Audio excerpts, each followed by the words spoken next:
Kemudian berkatalah seorang malaikat Tuhan kepada Filipus. Katanya, "Bangunlah dan berangkatlah ke sebelah selatan, menurut jalan yang turun dari Yerusalem ke Gaza." Jalan itu jalan yang sunyi.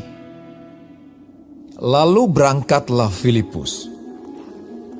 Adalah seorang Etiopia, seorang Sida-Sida, pembesar dan kepala perbendaharaan Sri Kandake, ratu negeri Etiopia yang pergi ke Yerusalem untuk beribadah. Sekarang orang itu sedang dalam perjalanan pulang dan duduk dalam keretanya sambil membaca kitab Nabi Yesaya. Lalu kata Roh kepada Filipus, "Pergilah ke situ dan dekatilah kereta itu." Filipus segera ke situ dan mendengar Sida-Sida itu sedang membaca kitab Nabi Yesaya. Kata Filipus, "Mengertikah Tuhan apa yang Tuhan baca itu?" Jawabnya, "Bagaimanakah aku dapat mengerti kalau tidak ada yang membimbing aku?" lalu ia meminta Filipus naik dan duduk di sampingnya. Nas yang dibacanya itu berbunyi seperti berikut. Seperti seekor domba ia dibawa ke pembantaian, dan seperti anak domba yang keluh di depan orang yang menggunting bulunya, demikianlah ia tidak membuka mulutnya. Dalam kehinaannya berlangsunglah hukumannya. Siapakah yang akan menceritakan asal-usulnya? Sebab nyawanya diambil dari bumi. Maka kata Sida-Sida itu kepada Filipus, "Aku bertanya kepadamu, tentang siapakah Nabi berkata demikian? Tentang dirinya sendiri atau tentang orang lain?" Maka mulailah Filipus berbicara dan bertolak dari nas itu ia memberitakan Injil Yesus kepadanya. Mereka melanjutkan perjalanan mereka dan tiba di suatu tempat yang ada air.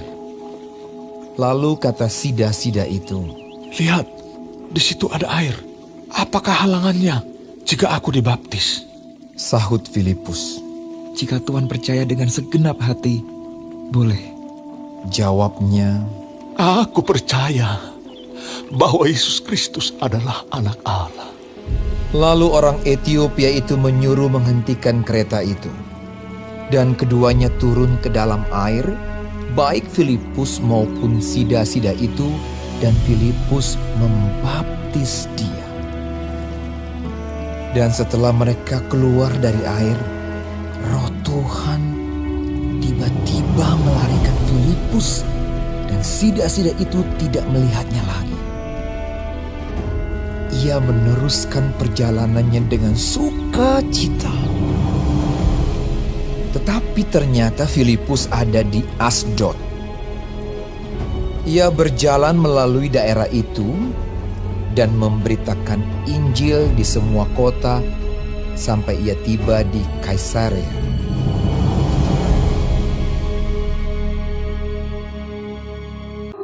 Gimana nih? Aku tuh gak pintar ngomong. Aku tuh gak berani cerita tentang Tuhan Yesus sama papa mama. Waduh, mana bisa aku? Aku gak bisa. Kamu harus ingat loh. Ingat apa? Ingat bahwa di dalam diri kita ada Roh Kudus di dalam kamu. Ada Roh Kudus yang tinggal bersama dengan kamu. Ada Roh Kudus Tuhan juga tinggal bersama dengan adik-adik semuanya. Jadi kita semua harus ingat Roh Kudus Tuhan diam di dalam kita. Oh iya benar, ada Roh Kudus ya dalam hatiku ya. Roh Kudus Tuhan akan menolongku. Jadi Filipus ini bisa menjadi seorang penginjil yang luar biasa, yang hebat. Itu semua karena adanya Roh Kudus Tuhan menolong dia. Roh Kudus yang dulunya menolong Filipus, demikianlah hari ini Roh Kudus Tuhan juga akan menolong kamu supaya kamu bisa bercerita dengan baik kepada orang lain tentang Tuhan Yesus. Nah, ayo, aku mau menjadi seorang pemberita Injil. Aku mau seperti Filipus menjadi seorang pemberita Injil. menceritakan tentang Tuhan Yesus yang baik, Tuhan Yesus yang penuh kasih sayang, Tuhan Yesus telah menolong aku, Tuhan Yesus telah mati bagiku, Tuhan Yesus yang telah bangkit. Nah, adik-adik terkasih, jikalau di dalam rumah kita ada angkong, ama, ada papa, mama, atau saudara-saudara kita yang lainnya yang belum tahu tentang Tuhan Yesus, nah Roh Kudus yang tinggal di dalam hati kita akan menolong kita untuk menceritakan tentang Tuhan Yesus kepada mereka. Jadi tidak usah takut ya, ada Tuhan, Roh Kudus yang bersama dengan kita. Dia akan menolong kita, dia akan memampukan kita untuk berkata-kata, dia akan memampukan kita untuk bisa mempunyai keberanian untuk bercerita firman Tuhan, bercerita tentang Tuhan Yesus kepada orang-orang. Amin.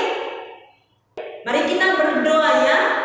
Terima kasih Tuhan, kami sungguh bersyukur Tuhan akan firman Tuhan yang baik, yang luar biasa yang Tuhan nyatakan kepada kami. Ajari kami Tuhan supaya kami diberikan keberanian, diberikan kepintaran, kami dimampukan untuk bisa menceritakan tentang Tuhan Yesus kepada orang-orang, dan biarlah Roh Kudus Tuhan yang tinggal di dalam hati kami terus bekerja, memimpin dan menolong kami. Terima kasih Tuhan, dalam nama Tuhan Yesus, Tuhan kami yang baik, kami naikkan syukur.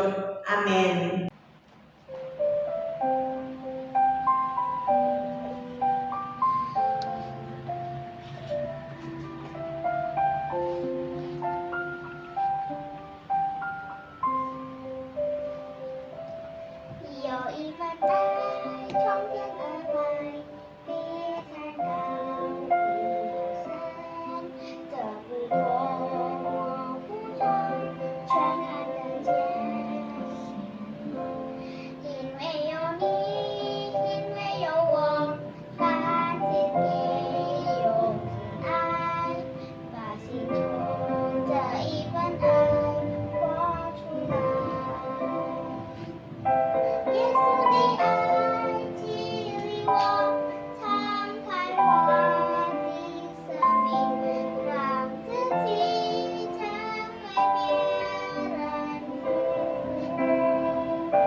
Amsal 23 ayat 25.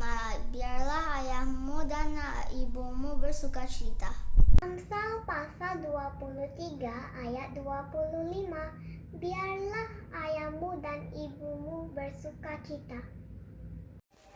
Amsal 23 ayat 25. Biarlah ibumu dan ayahmu bersukacita. Adik-adik yang terkasih, mari kita sama-sama mengucapkan doa yang Tuhan Yesus ajarkan untuk kita. 主祷文，我们在天上的父，愿人都尊父的名为圣，愿父的国降临，愿父的旨意行在地上，如同行在天上。我们日用的饮食，今日赐给我们，赦免我们的罪，如同我们赦免得罪我们的人，不叫我们遇见试探，拯救我们脱离凶恶。因为国度、权柄、荣耀，全是父的，直到永远。阿门。Ibadah kita sampai di sini, kiranya ibadah kita ini memberkati adik semuanya.